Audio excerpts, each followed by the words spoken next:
Hello and welcome to English Literature with Susan. Today I'm going to introduce William Wordsworth's philosophy of poetry in brief kind of discussion. And then I'm going to read Verse 7 by him, which is one of the poems collected in his famous and controversial collection of poetry published together with Samuel Taylor Coleridge called Lyrical Ballads.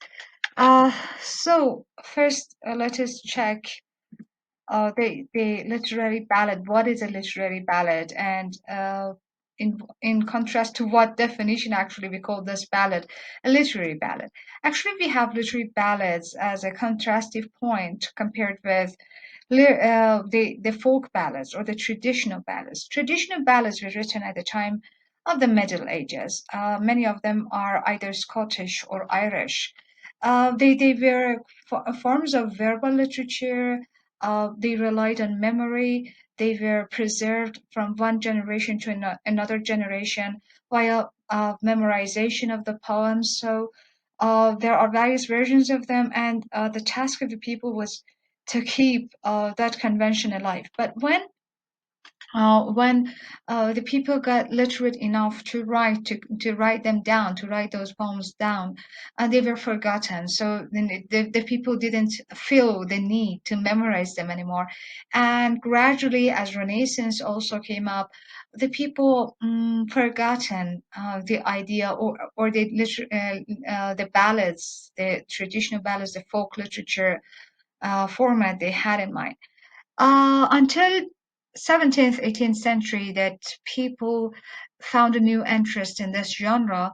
And then it was at this time in history that the poets thought that they can also write ballads based on the format, based on the formalistic ascriptions and also the formalistic kind of definition of those ballads. So they knew that, for example, there is a ballad stanza, that the rhyming system is such and such, that the ballads are impersonal, that they are dramatic. It means that they are written in dialogic form in a give and take of a dialogue. So they started to write ballads based on that model, and then they are called literary ballads. So literary ballads is something which is written at the imitation of the traditional folk ballad, but while the writer of the folk ballad is not known, it is written anonymously, and we don't know who was the original writer. Here, the writer is known. So this is the main difference, or uh, you know. Distinguishing factor between the two ballads. We can briefly define a literary ballad as a narrative poem written in deliberate imitation of the form, language, and spirit of traditional ballads. So the stanza form, the language, which is the language of dialogue, and the spirit, the mood, the sense, which is conveyed traditionally in the ballads, is also present in these newly written ballads. So the main difference, if you want to distinguish between the two types of ballad, between traditional ballads and literary ballads, goes as this: that in a traditional ballad, the author is unknown, while in a literary ballad, we know who the author is.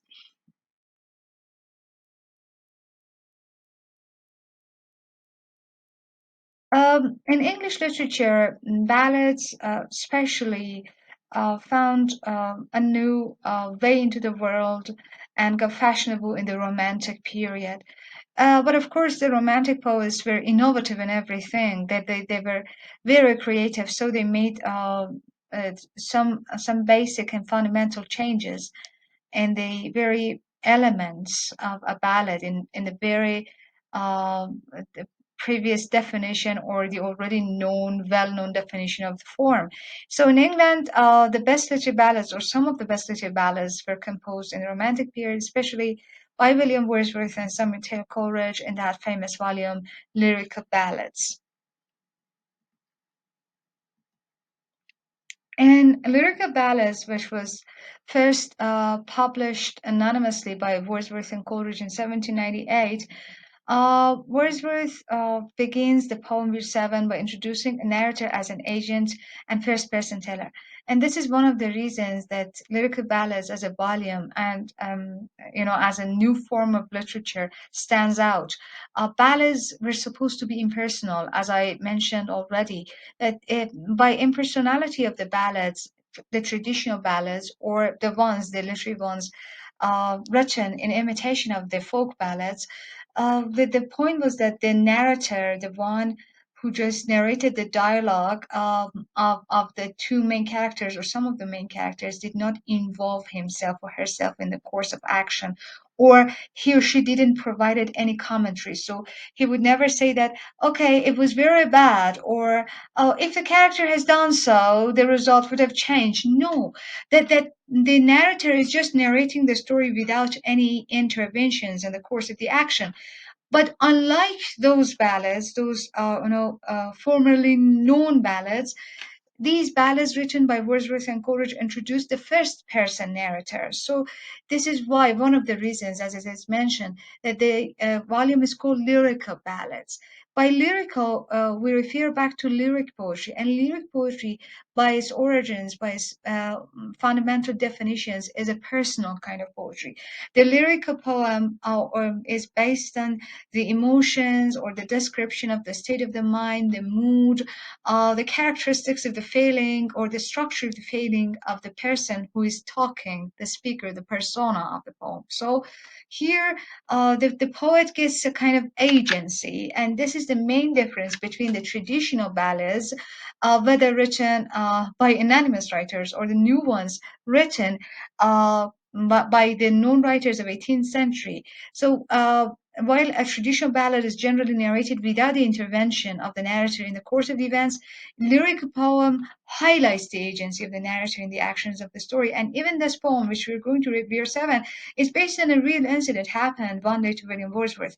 So that not only the speaker or the persona is involved in the course of action, and he's one of the parts of the dialogue, but also he's the main one, he's the central one, and he's the poet himself. So this is the case with the lyrical ballads. So lyrical ballads are forms of literary ballads in which the impersonality of the convention of ballad gives its place to the personality or to the involvement or the agency of the poet as the main speaker.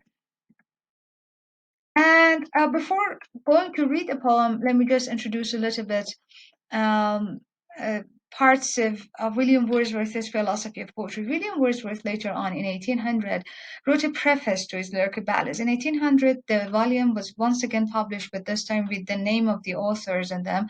And because it was attacked with the critics and the reviewers of the time, William Wordsworth decided to write a preface to justify his way of choosing the poems, or his way of choosing subject matters, or the ways of the writing of the poems. And in that preface, he had explained some parts of his philosophy or understanding of poetry, or his definition of poetry is mainly based on that preface. And sometimes the preface to Lyrical Ballads is called the Manifesto of Romanticism, as it is the main theoretical text written to explain that form of writing poetry, imaginative poetry, or a poetry which bases its foundation on emotions rather than other things, intellect, for example, rationality. So let us just check the main poetic ideas of William Wordsworth. Wordsworth, first of all, believed that the best subject matter for poetry is the ordinary life. In brief, we can say that by referring to his lyrical ballads, he believes that the poetry, the real poem is kind of the poem which finds the miracle in the everyday. So you haven't to search for a very specific high-end topic or subject matter for your poetry. The very incidents of the everyday life can become one, and it is also the case with the poem Year 7, which was based on a real incident happened one day when William Wordsworth was just walking somewhere. And well, William Wordsworth believed that real poetry is the poetry which uses the real language of the people. In the preface to Lyrical Ballads, he famously states, poetry is the language of poetry is the language of man speaking to man. So he doesn't believe that the language should be elaborate, bombastic, and things like that. Language should be something that everyone can understand. This doesn't mean that every poem written by William Wordsworth is a simplistic one in terms of its language, but it means that the poem, for example, is not that much formal. It doesn't follow the predefined forms of English literature, the traditional ones, because it relies on on an expression of the feeling, and that expression can happen in the original language. And the task of poetry, according to William Wordsworth, is the expression of feelings. This means that when you just write a poem, it is just a kind of elaboration on the feeling you have. So it seems that you had a moment of excitement, of emotional excitement, of whatever kind of it, and then in a moment of tranquility or just thinking about it, a moment of repose, a moment of meditation, you remember everything, and then that feeling of joy comes back to your heart, and this is the moment when your mind starts to develop the poem. Famously, in his formula of poetry, William Wordsworth has stated that poetry is a spontaneous, every word is a keyword here, the poetry is spontaneous overflow of emotion that takes its origin from emotion recollected in tranquility. About the spontaneity of poetry, not only Wordsworth, but every romantic poet believes that the moment of the creation of a poem should be spontaneous. It means that you haven't to just pre-plan for your poem, choose words, choose rhyme system, choose the metrics. No, you write the poem spontaneously. It's like that holding a brush and then try to move it on the canvas without having any pre-planning. And this is what William Wordsworth, John Keats, for example, and other romantics believed in. For example, Byron said that writing a poem is like the eruption of a volcano. Or John Keats believed that if poetry comes not as naturally as leaves to a tree, it's better not come at all. So this is the kind of viewpoint the romantics had about spontaneity or the spontaneous nature of poetry, and it's an overflow of emotions. Famously, William Wordsworth thinks that the mind is like a container. Suppose that the mind is like a cup, and then when we fill this cup with emotions, and when we are so excited, just remember that excitement of emotion and that moment of repose. In that moment of repose, we remember everything, and then the container starts to fill in, fill. So at a moment that is full. And when it is full, it starts to just overflow. This overflow of emotion becomes poetry. So poetry, in a way, is a kind of translation of emotion into words. So the original, the basic nature of a poem is the feelings and the emotions of the poet, and then it is turned into words. So this is the origins of poetry for William Wordsworth. And the second part of this formula is also important. I have in many occasions seen that when they want to talk about Wordsworth, they just mention this part of the formula, but actually the second part is very important. That the emotions, that overflow of emotions, that when the container, the cup of the mind is full, takes its origin from emotion recollected in tranquility. So there is always a distance between the moment of writing a poem and the moment that feeling has been just undergone by the poet. So the poet has a spot of time or a moment. Wordsworth calls this spots of the time. Has a spot of the time, and then when in a moment of repose, tranquility, when you're at your home, for example, remember everything, and you feel the beauty of it. It's a kind of epiphanic moment, and that epiphanic moment fills the cup of your emotions, and then that cup is just full. The remaining part of the emotion, the extra, finds its outlet in form of a poem. So this is shortly William Wordsworth's formula of poetry. And now let us move to Beer 7, which is an example of both a literary ballad because we know the author and a lyrical ballad because the main agent of the poem is the figure of the poet himself. A simple child that lightly draws its breath and feels its life in every limb, what should it know of death? This is the thesis of the poem, that children are so lively, so energetic, so full of life that they cannot understand what death is. The term death, the nature of this phenomenon is absent to the mind of the child. And in this poem, William Wordsworth compares and contrasts the logic, the system of logic of an adult person alongside the exploration of the system of logic of a child. And don't forget that for William Wordsworth, the child is very important. Wordsworth believes that the world is like this world and the other world are like two shores of the same sea.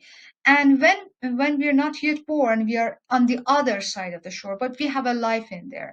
And then the waves of that sea just pushes us into the other end of the shore, which is this earth. So when we are children, we are still connected to that world with a golden chain. So, child, according to William Wordsworth, is the father of the man. The child is that our childhood is what make us as old people, as mature people. So, being a child is very prominent in William Wordsworth's understanding of life and also in his poetry. And now the story. I met a little cottage girl. She was 8 years old, she said. Her hair was thick with many a curl that clustered round her head. And that rustic atmosphere is also important for William Wordsworth. William Wordsworth believes that the emotions of the people who live in rural areas are different from the people who got accustomed to city life, because he believes these people are connected to nature, they are closer to nature, so that the origin of their feelings is also connected to nature. So their emotions, in short, is natural or closer to what is natural. While because those people who live in the city are living far from nature, they cannot feel as a person, feel as deeply as a person who lives in a rural district. So she was 8 years old, she said. Her hair was thick, with many a curl that clustered round her head. And you see, maybe for the first time in the history of English poetry, an 8-year-old child is now the topic of a poem. So William Wordsworth has really revolutionized the subject matter of English poetry as well. And we see the kind of appearance of this girl represented here. If you have watched this cartoon, Heidi, you would understand this, how Heidi and Clara, for example, were different. She had a rustic, woodland air, and she was whitely clad. Her eyes were fair, and very fair. Her beauty made me glad. Her eyes are fair, her eyes are bright, and very bright. Her beauty made me glad. And this is the very spot of the time. Her beauty made me glad. And this joy of the moments later on actually develops this very text, this very poem. So now we have the encounter of this mature man and this little girl. Sisters and brothers, little maid, how many may you be? And this is a customary question you can ask from a child, because you cannot just start an elaborate discussion with a child about a complicated subject matter. So that he just asks a very ordinary question. Sisters and brothers, little maid, how many may you be? How many?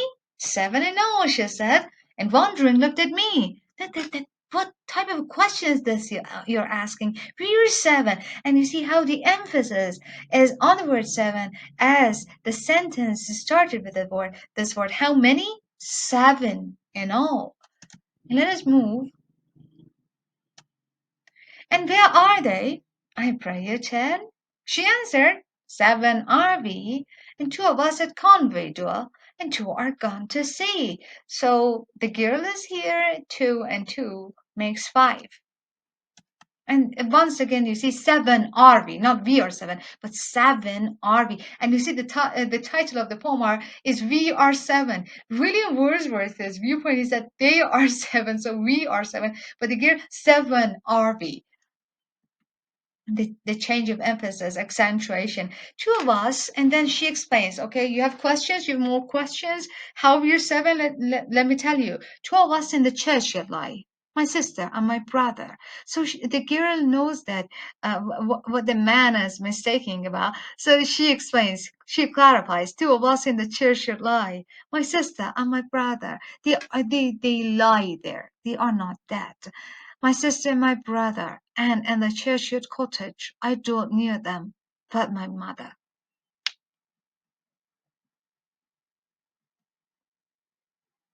You say, and here he starts to rationalize for the girl, justify. You say that two at Conway do well, and two are gone to sea, four. Yet you're seven. I pray you tell, sweet maid, how this may be. And you see, the adult man even doesn't count the two dead ones.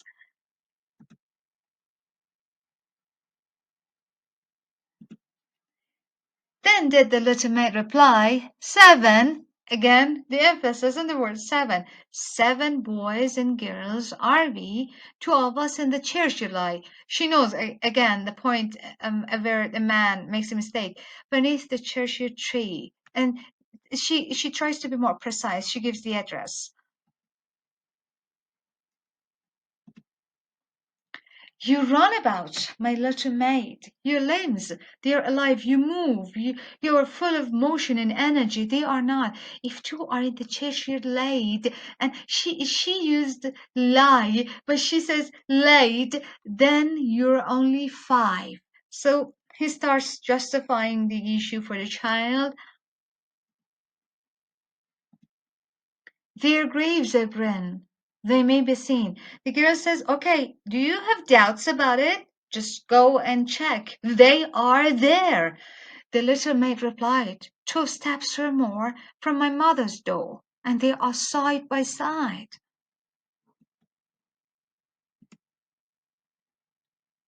My stockings, there I often knit. Stockings, like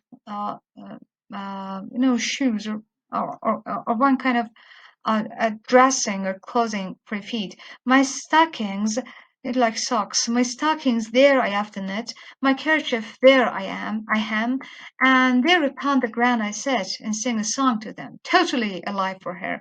So she just, knit her stockings there, and she hems the different sides of the handkerchief, the margins of the handkerchief there, and even she sings a song to them that as if they are alive and she spends some time with them even more than this, as she expresses in the next stanza.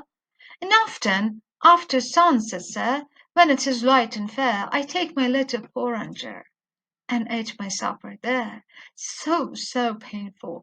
The little child eats her soup or something like that with her dead brother and sister. And then she narrates the story. The first that died was Sister Jane, in bed she moaning lay, till God released her of her pain. It was a release, and then she went away. She went away. Again, she avoids, maybe for the second time, on the verb died.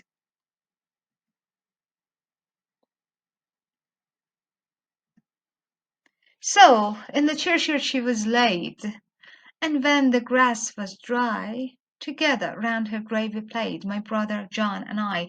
And you see the passage of the seasons, and now it is autumn.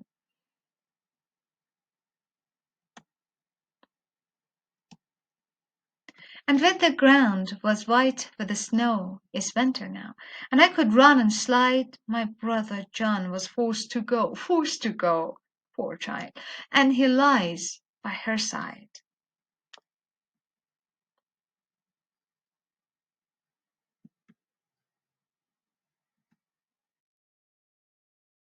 How many are you then, said I, if they two are in heaven?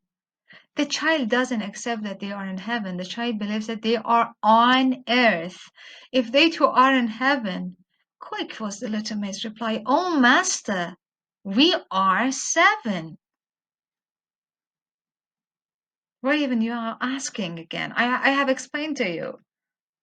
But they are dead. Those two are dead. Their spirits are in heaven. For the child, they are not spirits. They are, real brother and sister. I was throwing words away. It was a waste of time. For still the little maid would have her will and said, "Nay, we are 7." And so we see how the rationalization of a child is different from an adult. And this is the subject of this poem, alongside the dialogue, alongside, representing of the rural and that woodland rustic air. William Wordsworth also shows this contrast with these words in this poem. And this was my explanation of this poem. Thank you very much for listening. I hope I can see you in my next videos.